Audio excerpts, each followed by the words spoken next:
India जो है वो अपने गुरूर में है और यही इंडिया उसको गुरूर को जो है ना वो गुरूर इंडिया को ले डूबेगा कि इस्लामी मुमालिक भी पाकिस्तान का साथ दें और पाकिस्तान का साथ देने की वजह से वो इंडिया से जो है वो बाइकाट करें और इंडिया को उससे सबक हासिल होगा कि वो जो है घाटे में जा रहा है और फिर वो जो है मजबूर होगा पाकिस्तान की तरफ हमारे तल्लुकात में बेहतरी लाने। तो पाकिस्तान अब किसी भी खाते में नहीं गिना जाता, पाकिस्तान बहुत ज्यादा वीक कंट्री में आ जाता है, पाकिस्तान को तो वो वैल्यू भी नहीं दे रहे। हम पत्थर के दौर में चले गए हैं, हमारे मुल्क में फायर वॉल लगी है, लोग 5G यूज कर रहे हैं, 6G यूज कर रहे हैं, हमारे मुल्क की डिजिटल इकोनॉमी उन्होंने तबाह करके रख दिया है। अगर दुनिया में बुज़दिल कौम है ना वो पाकिस्तानी है, जिसको अपना हक नहीं लेना आता ना वो मैं कहता हूँ वो डूब के मर जाए। हम वो है ना सिर्फ हमें छिड़कना दे देना, हम बस वो ढोल बजाएं या छिड़कना बजाएं, हम वो काम है। और हम डिजर्व करते इनकलाब, रेवोल्यूशन किसको कहते हैं? हम खुसरे हैं, खुसरे।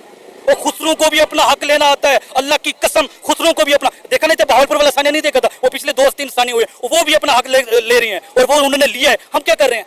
एक तरफ हमें काफिर कहते हैं और दूसरी तरफ हमसे ट्रेड भी करना चाहते हैं। दोस्तों, भारत की तरक्की देखकर पाकिस्तानियों की काफ़ी ज़्यादा अब किरकिरी होने लगी है और तो और दोस्तों, पाकिस्तानियों का कहना है कि पूरी दुनिया के मुसलमानों को भारत को अब रोकना चाहिए और भारत को बोलना भी चाहिए कि पाकिस्तान के साथ ट्रेड करो। अगर नहीं करता है तो सारे मुसलमान कंट्रियों को मिलकर भारत का बायकॉट कर देना चाहिए। दोस्तों, पाकिस्तानियों की गजब का रिएक्शन आया है। सना अमजद का वीडियो है, लिंक है डिस्क्रिप्शन में, तो जाइएगा, उनको भी सपोर्ट कीजिएगा। देर ना करते हुए दोस्तों बढ़ते हैं वीडियो की तरफ। इंडिया को आना चाहिए, इंडिया को जो है ना वो चैंपियन ट्रॉफी भी हो रही है, चैंपियन ट्रॉफी में इंडिया को आना चाहिए और इंडिया को जो है वो 2.5 लाख का एक जो है वो सिलसिला करना चाहिए। वो क्योंकि जो कोई भी मामला होते हैं वो 2.5 लाख से जरिए वो जो है हल हो जाते हैं और इंडिया जो है वो अपने गुरूर में है और यही इंडिया उसको गुरूर को जो है ना वो गुरूर इंडिया को ले डूबेगा। दुनिया की 5वीं बड़ी इकोनॉमी है, चांद पे वो लोग पहुंच गए हैं, हर मुल्क के साथ उनकी ट्रेड चल रही है, हर बड़े से बड़ा इन्वेस्टर इंडिया के अंदर बैठे हैं, फिर इंडिया क्यों ना गुरूर करे? इंडिया गुरूर करते हैं लेकिन बात यह है कि पाकिस्तान और उसके अलावा इस्लामी तो उनका बनता है ना, उनका गुरूर करना बनता है, बिल्कुल बनता है उनका, क्योंकि उन्होंने अपने मुल्क के लिए भी लगाया है, अपनी सोसाइटी के लिए भी उन्होंने बहुत कुछ किया है। लेकिन हमारे सियासतदानों ने क्या किया है? अपनी जायदादें बनाई हैं और हम जैसे को भीख मांगने पे मजबूर कर दिया है। देखे ना कि दुनिया में हमारा क्या वकार है और इंडिया का क्या वकार है आपके सामने है। अल्लाह करे हमारे सियासतदानों को भी थोड़ी अकल आए, इस मुल्क के लिए कुछ करें ताकि हम भी थोड़ा गरूर कर लें इंडिया की तरह। हमें तो मुमकिन नहीं है कि हमारे सियासतदानों को कोई अकल आ जाए या उनका जो ज़मीर है वो जाग जाए। वो हमेशा सोया रहेगा इस जन्म में। फिर कभी पाकिस्तान बना तो फिर हो सकता है कि कोई जिंदा ज़मीर वाले लोग आए जो मुल्क को आगे लेके जाएं। फिलहाल हाँ, लेकिन अगर इमरान खान आ जाए ना तो इमरान खान की तो क्या बात है। इमरान खान आ जाए तो इमरान खान इस मसले का हल कर लेगा। देखिए, अभी हमारा मसला इमरान खान नहीं है, हमारा मसला ये है कि जो नई हुकूमत आई है वो इंडिया के साथ ताल्लुकात बेहतर करना चाहती है, लेकिन इंडिया पाकिस्तान के साथ कोई ताल्लुक बेहतर नहीं करना चाहता। इवन के पिछले दिनों इंडिया के जो फॉरेन मिनिस्टर हैं डॉक्टर एस जयशंकर, उन्होंने बोला था कि अब वो दौर गुजर चुका कि आप हमारे मुल्क में जो कुछ मर्जी करें और हम आपके साथ बातचीत करें। अब पाकिस्तान के साथ बातचीत करने का भी दौर गुजर चुका हुआ है। बस अब क्या कह सकते हैं कि हमारी हुकूमत को अब सोचना चाहिए, क्योंकि ये अब से नहीं हो रहा है, ये तो काफ़ी अरसे से हो रहा है। हर हुकूमत ने उनके साथ अच्छे तल्लुकात कायम करना चाहें, लेकिन उन्होंने हमेशा ही हमें इनकार किया है। तो अब हुकूमत को होश के नाखन लेने चाहिए, होश में आ जाना चाहिए। आपको क्या लगता है किस तरह दोनों मुल्कों के ताल्लुकात में बेहतरी आ सकती है? दोनों मुल्कों के तल्लुकात में बेहतरी इस तरह हो सकती है कि बाकी इस्लामी मुमालिक भी पाकिस्तान का साथ दें और पाकिस्तान का साथ देने की वजह से वो इंडिया से जो है वो बाइकाट करें और इंडिया को उससे सबक हासिल होगा कि वो जो है घाटे में जा रहा है और फिर वो जो है मजबूर होगा पाकिस्तान की तरफ हमारे तल्लुकात में बेहतरी लाने में। एक बात का जवाब दें, इस्लामी मुमालिक इंडिया से बाइकआउट क्यों करे? कोई एक वजह बता दें। वो इसलिए बाइकाट करें कि वो जो हैं वो इस्लामी मुमालिक हिंदू हैं, वो हिंदू हैं और हम मुसलमान हैं। और उनको मुसलमान होने के नाते उनको पाकिस्तान का इतना तो साथ देना चाहिए। पाकिस्तान से भी ज़्यादा मुसलमान पाए जाते हैं, ठीक है। बाइकाट करना कोई हल नहीं है। हाँ, अगर पाकिस्तान की एस्टेब्लिशमेंट और पाकिस्तान के सियासतदान कुछ कर ले मुल्क के लिए, मुल्क को तरक्की की तरफ लेके जाएँ, आवाम खुशहाल होगी तो इंडिया को डेफिनेटली जेल करना आसान होगा। आज जितने भी बड़े कंट्रीज है ना, स्ट्रांग कंट्रीज है, उनकी सोच है एक मटेरियलिस्टिक। अब सपोज कि मैं अपने घर पे कोई मेहमान बुलाता हूँ ना, सबसे मेरी फर्स्ट प्रायोरिटी ये होगी कि मैं अच्छे बड़े घर के लोगों को बुलाऊं। मेरी ये सोच नहीं होगी कि मैं किसी गरीब बंदे को बुलाऊं, क्योंकि मेरी सोच होगी कि मैं बड़े बंदे को बुलाऊं, वो इकोनॉमिकली भी स्ट्रांग हो, वो पावर से भी स्ट्रांग हो, इन फ्यूचर मुझे उससे कोई काम पड़े ना तो वो मेरा काम निकल जाए। तो अगर यही सोच हम किसी कंट्री पे लागू करें तो अब इंडिया भी यही दिखेगा कि मेरा रिलेशन जो होगा वो इकोनॉमिकली हो या वो न्यूक्लियर हो या जो भी रिलेशन हो, ट्रेड के रिलेटेड हो, वो मेरा एक पावरफुल कंट्री के साथ हो। तो पाकिस्तान अब किसी भी खाते में नहीं गिना जाता, पाकिस्तान बहुत ज्यादा वीक कंट्री में आ जाता है। पाकिस्तान को तो वो वैल्यू भी नहीं दे रहे। अब कुछ दिनों पहले की बात है, कुछ अर्से पहले की बात है, हमारे जो नायब वज़ीर आज़म है जो कि फॉरेन मिनिस्टर भी हैं, लाइक आप इसहाक डार साहब हैं, ठीक है। इसहाक डार साहब ने कुछ बातचीत शुरू की इंडियन मिनिस्टर के साथ कि हमारी ट्रेड इनके साथ स्टार्ट हो। हम भी चाहते हैं बेसियती पब्लिक, पाकिस्तानी पब्लिक, हम चाहते हैं कि इंडिया के साथ हमारे ताल्लुकात बेहतर हो, हमारी ट्रेड उनके साथ स्टार्ट हो, क्योंकि हम किसी यूरोप के साथ करें, किसी और कंट्री के साथ करें ना, वो हमें इतना बेनिफिट नहीं मिलेगा जो हमें इंडिया के साथ मिलेगा। वजह क्या है कि ये फायदा सिर्फ पाकिस्तान को नहीं होगा, ये फायदा इंडिया को भी होगा। वजह क्या है, आपका सिर्फ एक फ्यूल बचेगा, आपका टाइम बचेगा। ये वाघा बॉर्डर है, इधर से आप ट्रेड करो, अमृतसर आपकी चीजें बन। अरे भाई, आप लोग किस ख्वाबे खरगोश में सो रहे हैं? इंडिया पाकिस्तान के साथ ट्रेड नहीं करना चाहता, इंडिया पाकिस्तान के साथ कोई बातचीत भी नहीं करना चाहता। ये कहा है इंडिया के foreign minister doctor S Jaishankar ने। उन्होंने कहा अब वो दौर गुजर गया, अब वो दौर गुजर गया कि हम आप जो कुछ मर्जी करें और हम आपसे बातचीत करें। उन्होंने कहा जब तक पाकिस्तान दहशतगर्दी को सपोर्ट करना नहीं छोड़ेगा, हमारे दरमियान ट्रेड तो दूर की बात है, बातचीत भी नहीं हो सकती।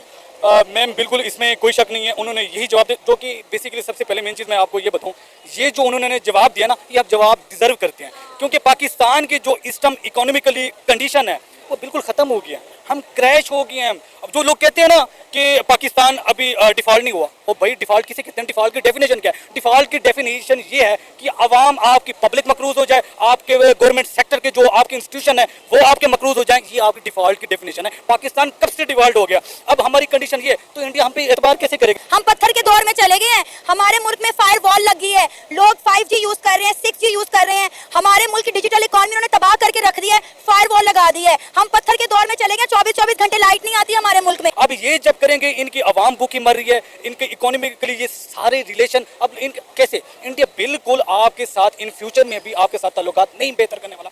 हाँ, इन फ्यूचर एक बंदा शायद जो अभी रूपोश कह सकते हैं, जो अंदर है वो आ गया, उसने दुनिया को इकट्ठा करना है। जब देखना, जब एक पावरफुल लीडर आता है ना, जब पावरफुल लीडर आता है वो इकोनॉमिकली ऊपर। जिस लीडर की आप बात कर रहे हैं ना, 2019 में उन्होंने ही हमारी इंडिया के साथ चलती चलाती ट्रेड बंद की थी। आज हमारा एक एक ताजर आप देखें नालकली में बैठ के रो रहा है, क्योंकि पहले जो वाघा बॉर्डर के रास्ते हमारी ट्रेड होती थी वो बंद हो गया, वो वाया दुबई होती है इंडिया के साथ, और भारी भरकम टैक्स लगता है हमारे ताजरों के ऊपर। इमरान खान की असेंबली वाली वो भी स्पीच उठा के देखिए, उसने क्या कहा? उसने कहा कि आप एक कदम बढ़ाएं ट्रेड में, हर लिहाज से पीस में एक कदम बढ़ाएं, हम 10 कदम बढ़ाएंगे। मैम आप वो स्पीच तो पढ़ देखें। मैंने ये बात नहीं की। देखें, इमरान खान साहब हमेशा इंडिया की फॉरेन पॉलिसी की तारीफ करते रहे हैं, पार्लियामेंट के अंदर करते रहे हैं, और वाकई में काबिल तारीफ है उनकी फॉरेन पॉलिसी। उनकी पॉलिसी काबिल तारीफ है, इंडिया की फॉरेन पॉलिसी वो पूरे मुमालिक के साथ, पूरी दुनिया के साथ बनाकर रखे। मेन चीज है, खुददार लोगों की आवाम इज्जत करती है, खुददार लीडर की आवाम इज्जत करती है, और लीडर भी इज्जत करती है। दोस्तों वीडियो आप लोगों ने देखा। देखिए, ट्रेड तो भारत ने बंद नहीं किया, ट्रेड पाकिस्तान ने बंद किया। उस समय के जो प्रधानमंत्री थे आपके इमरान खान साहब, उन्होंने बंद किया, क्योंकि उस समय भारत ने जम्मू कश्मीर से 370 और 35A का धारा हटा दिया था, तो इसके खिलाफ में उन्होंने ट्रेड बंद किया था। ट्रेड भारत की तरफ से बंद नहीं हुआ था। अब देखिए, भारत और पाकिस्तान का ट्रेड जब से बंद हुआ है, पाकिस्तान की स्थिति आप देख लीजिए और भारत की स्थिति देख लीजिए। आज वही पाकिस्तान के लोग हमसे ट्रेड करना चाहते हैं, क्योंकि उनको भी समझ में आ गया है कि भारत से ट्रेड करने पर पाकिस्तान को कितना ज़्यादा फ़ायदा होता था। देखिए, छोटी-सी एग्ज़ाम्पल के तौर पर आप देख लीजिए कि जो प्याज़ यहाँ से ₹50 में पाकिस्तान में लोग खाते थे, भारत से जो भी प्याज़ जाता था वहाँ पर ₹50। मैं एक ऐसी मार्जिन पकड़ के बोल रहा हूँ। वही प्याज़ अभी भारत से पाकिस्तान जाता है वाया दुबई होके, उसी प्याज़ को पाकिस्तान में लोग ₹150 से ₹200 में खाते हैं। तो ये नुकसान हुआ सबसे बड़ा। दुश्मनी एक ऐसी चीज़ है, जैसे वीडियो में दोस्तों आपने देखा कि एक दाढ़ी वाले चाचे ने कहा कि भारत अपने तरक्की के नशे में चूर है, भारत को अहंकार ज़्यादा है। तो देखिए, भारत को अहंकार नहीं है, भारत अपने तरक्की और अपनी मेहनत दोनों एक साथ की है। पहले मेहनत की है, उसके बाद में तरक्की की है, तो इसमें अहंकार वाली कोई चीज़ ही नहीं है। भारत ने कभी भी किसी देश को देखकर ईर्ष्या नहीं की, भारत ने कभी भी किसी देश के ऊपर में आक्रमण नहीं किया, भारत ने कभी भी किसी देश के लिए बुरा नहीं सोचा। इसीलिए आज दुनिया भारत के साथ है और पूरी दुनिया भारत का साथ भी दे रही है। पाकिस्तान हमेशा भारत के खिलाफ रहा, भारत के लिए प्रॉक्सी वार करता रहा, भारत के लिए पाकिस्तान से टेररिज्म होती रही। तो पाकिस्तान के सारे पैसे तो उसी के तरफ में बह गए। जब पैसे मिल रहे थे पाकिस्तान को उस समय सोचना चाहिए था, पाकिस्तान को उस समय तरक्की पर अपने सारे पैसे को खर्च करना चाहिए था, लेकिन पाकिस्तान ने नहीं किया। पाकिस्तान ने हमेशा अपने लोगों को कहा कि भारत आ जाएगा, भारत की सेना आ रही है, भारत हमला करने वाला है, और सारे पैसे अपने आर्मी के ऊपर में खर्च कर दिए। आज देखो दोस्तों, उसी का नतीजा है कि पाकिस्तान में आज वहाँ की जो इन्फ्लेशन रेट है हर सूबे में देख लीजिए तो आज हाई है। पाकिस्तान के लोगों के पास में खाने के लिए ठीक से नहीं है। हर क्षेत्र में त्राहिमाम मचा हुआ है, ना बिजनेस बचा हुआ है, ना कुछ नहीं बचा हुआ है। आज उनको ये समझ में आ गया है कि भारत से ट्रेड करना ही एकमात्र उपाय है, अगर पाकिस्तानियों को अच्छे से 2 वक्त की रोटी खानी है तो। भारत ने कभी भी पाकिस्तान का बुरा नहीं चाहा। इतिहास गवाह है कि भारत ने आज़ादी के बाद से कभी भी पाकिस्तान पर हमला नहीं किया। उल्टा पाकिस्तान ने 4-4 युद्ध हमारे ऊपर थोपे।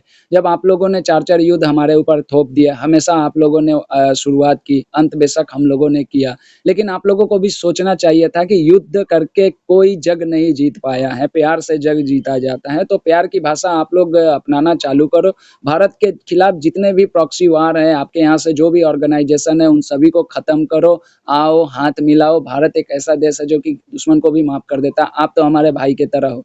आप और हम लगभग हज़ारों साल एक साथ रहे हैं। आप हमसे अलग होके गए हो, तो हम आपको भी उठा सकते हैं। दोस्तों, क्या कहिएगा पाकिस्तान के लोगों के बारे में? इन्होंने अपना मुल्क लिया, अलग रहने का फैसला किया ताकि ये लोग आज़ादी से जी सके। जो भी इसका कारण हो, कारण सभी को पता है, मुझे बताने की ज़रूरत नहीं है। बताइएगा दोस्तों कि क्या इन लोगों के साथ में ठीक हो रहा है? और इनके जो प्रधानमंत्री थे उस समय के इमरान खान, उन्होंने बड़ी ताव में आकर ट्रेड बंद कर दी थी। भारत के अंदरूनी मामले पर दखल देने की कोशिश की, क्योंकि सभी को पता है कि कश्मीर का इल्हाक, जो कि उर्दू भाषा में इल्हाक का मतलब होता है सम्मिलित होना हिंदी में, राजा हरि सिंह जी ने उस समय भारत के साथ कर दिया था। तो पाकिस्तान को इस पर बनता ही नहीं था कि पाकिस्तान इस पर कोई बात करे। पाकिस्तान ने अपने पैर पर अपनी कुल्हाड़ी मार ली, ट्रेड सस्पेंड कर दिया। आज देखो पाकिस्तान की हालात क्या हो गई है और भारत की हालात क्या है। अब पाकिस्तानियों को समझ में आ रहा है कि अब भारत के बिना उनका दाल गलने वाला नहीं है। तो दोस्तों, जो भी होगा कमेंट बॉक्स में ज़रूर बताइएगा। ओरिजिनल वीडियो का लिंक है डिस्क्रिप्शन में। सना अमजद का वीडियो है, तो जाइएगा, उनको भी सपोर्ट कीजिएगा। मिलता हूँ किसी नेक्स्ट वीडियो में, तब तक के लिए दोस्तों जय हिंद, जय भारत।